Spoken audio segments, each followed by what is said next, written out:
মাসিক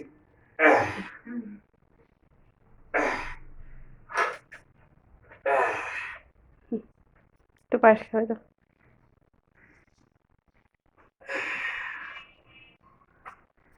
আজকে বাবা মা আসলে পরে তোমার দাদু ঠাকুমা সব আসলে পরে বুঝছো বাবা দুধ না টাকার মিষ্টি হতো কিন্তু দুর্ভাগ্যবশত টাকার মিষ্টি করে দিন পর হবে তুমি টেনশন করো না ঠিক আছে। কি ভিডিওতে এগুলা বলতেছো যাতে কথা থেকে যায়?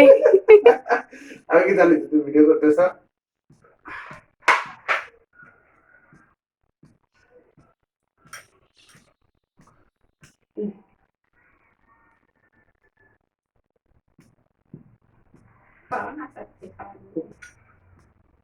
বসি